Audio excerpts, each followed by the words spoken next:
शुक्रिया अदा करता हूँ कि आप लोग आज की प्रेस कॉन्फ्रेंस में आप लोग शरीक रहे। आप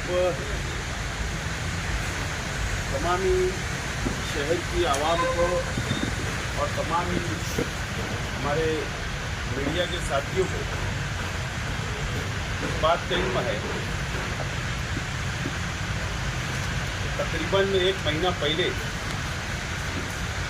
मैंने एक प्रेस रिलीज जारी किया था, प्रेस नोट दिया था और अखबारात के अंदर वो प्रेस नोट छापी भी गई और शहर के मदरसा मस्जिद तमाम जिम्मेदारान से मैंने अपील की कि आप लोग अगर सोलार लगाना चाहते हो मदरसे के ऊपर, मस्जिद के ऊपर, तो मेरे पास लाइट बिल की जेरॉक्स या आपके पास जो मदरसा मस्जिद के जो सबूत होगा मेरे पास लाकर जमा कराइए, ना हरकत देने एनओसी आप दीजिए। और अल्लाह का बहुत एहसान करम है कि काफ़ी लोगों ने इसके अंदर एप्लीकेशन ला कर दिया।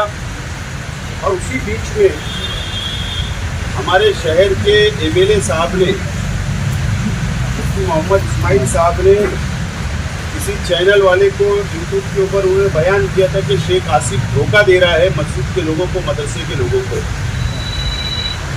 लेकिन मैं खामोश रहा, हमारे तमाम ही साथी खामोश रहे। अल्लाह का बहुत शुक्र है अल्हम्दुलिल्लाह कि मुफ्ती मोहम्मद इस्माइल कासमी साहब के अंदर कितनी समझ है, ये शहर की आवाम आज पता चल जाएगा। शहर की आवाम को एक एमएलए कानून साज अदारे का मेंबर होता है, असेंबली का मेंबर होता है। एमएलए फंड के लिए एमएलए नहीं बनता है, जहाँ पर कानून बनता है महाराष्ट्र असेंबली के अंदर वो वहाँ का मेंबर होता है। इस तरीके से मुफ्ती इस्माइल साहब का बोलना ये गैर जिम्मेदाराना बयान था। उनको कानून ना पिछले 5 साल समझा और ना ये साल समझा 5 साल। डॉक्टर जाकिर हुसैन मदरसा स्कीम हुकूमत महाराष्ट्र ने डिक्लेयर की हुई थी। अल्पसंख्यक विभाग ने और उसमें सोलार सिस्टम नहीं था। लेकिन हमने अजीत दादा पवार साहब से रिक्वेस्ट की कि हमको मदरसा वो मस्जिद पूरे महाराष्ट्र के अंदर इसी नाम से परमिशन मिलता है और सोलार फिट करना है। इसके लिए अजीत दादा पवार साहब ने हमारी डिमांड को अल्पसंख्यक डिपार्टमेंट के अंदर भेजा और डॉक्टर जाकिर हुसैन मदरसा स्कीम के अंदर जो जीआर था मुझे याद है कि सामनामा आपने छापा था, वो किसी की कोशिश का नतीजा नहीं था, आपने छाप दिया था, लेकिन वो नतीजा हमारी कोशिशों का था। और इसके अंदर सूची पत्रक निकला, इस जीआर के अंदर अमेंडमेंट हुआ और ये अमेंडमेंट हुआ है 21 अगस्त को अमेंडमेंट हुआ और इसके अंदर सूची पत्रक यानी जीआर के अंदर अमेंडमेंट हुआ और इसमें सोलार सिस्टम फिट करने का फैसला अल्पसंख्यक विभाग ने लिया। यानी ये जो जीआर ये तारीखी फैसला है, ये पूरे महाराष्ट्र को लागू होगा। इस तरीके का फैसला हुकूमत महाराष्ट्र ने हमारी डिमांड पर अजीत दादा पवार साहब की कोशिशों से सरकार ने लिया। अल्लाह का शुक्र है अल्हम्दुलिल्लाह कि मैं अल्लाह का पहले शुक्र अदा करता हूँ, बाद में अजीत दादा पवार साहब का शुक्रिया अदा करता हूँ और हुकूमत महाराष्ट्र का शुक्रिया अदा करता हूँ कि 110 मदरसा वो मस्जिद की जो यादी हमारे पास शहर की आवाम ने दी थी, शहर के जिम्मेदारान मदरसे के मस्जिद के दिए थे, वो यादी मैंने सबमिट किया था अजीत दादा पवार साहब के पास। और कल प्लानिंग डिपार्टमेंट में, बात समझ लो, नगर विकास ने नहीं, अल्पसंख्यक डिपार्टमेंट का नहीं, प्लानिंग डिपार्टमेंट ने, जिसके अजीत दादा पवार फाइनेंस मिनिस्टर है, उन्हीं के अंडर के अंदर प्लानिंग डिपार्टमेंट आता है। प्लानिंग डिपार्टमेंट से कल अजीत दादा पवार साहब के डिपार्टमेंट ने, अजीत दादा पवार साहब ने 5 करोड़ रुपया 110 मदरसा व मस्जिद के लिए 5 करोड़ रुपया मंजूर किया है। उसका जीआर निकल चुका है सोलार के लिए, सोलार सिस्टम फिट करने के लिए। हमने इसके अंदर ऐसा किया है कि जो बड़ा मदरसा है वहाँ पर 5 लाख, जो बड़ी मस्जिद है मदरसा है वहाँ 5 लाख, और जो छोटी मस्जिद और मदरसा है वहाँ पर 4 लाख। इस तरीके से 110 मदरसा व मस्जिद पर सोलार फिट होगा।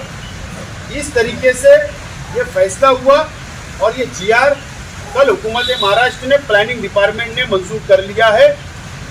मैं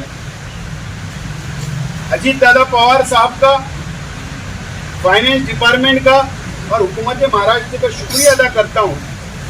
इसके अंदर जो फायदा होगा, प्लीज थोड़ा, इसके अंदर जो फायदा होगा वो फायदा ये होगा कि आज जो बिजली का बिल है, किसी का 30,000 महीने का, किसी का 40,000, किसी का 50,000 बिजली का बिल आता है, और ये सोलार फिट होने से 0 बिजली का बिल नहीं आएगा और ये सोलार सिस्टम के ऊपर पूरा बिजली मदरसा और मस्जिद को मिलेगी।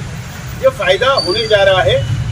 हमारी रिक्वेस्ट है ये थी कि पूरे शहर के मसाजिद और मदरसा हमारे पास आए, लेकिन जो लोग हमारे पास आए हमने उनका मंजूर किया। और मैं रिक्वेस्ट करता हूँ तमाम ही और बाकी लोग जो बचे हुए हैं उन लोगों से, ये लोग भी हमारे पास यादी फहरिस्त ला कर दे सकते हैं। इंशाअल्लाह हमारी कोशिश होगी कि इलेक्शन से पहले मंजूर हो, लेकिन अगर हम नहीं कर पाए तो इलेक्शन के बाद भी हम लोग ये प्रोसीजर को आगे बढ़ाएंगे, क्योंकि ये मिल्ली मसला है, ये मिल्लत का मसला है, ये मजहबी मामला है और इसके अंदर जितना ताउन हो सकता हम लोग देने की कोशिश करेंगे। इससे पहले भी हुकूमत के फंड से हमने तमाम ही मसलक की ईदगाह का वॉल कंपाउंड किया। ये भी एक तारीखी कारनामा हमारे अपने वक्त में हुआ था।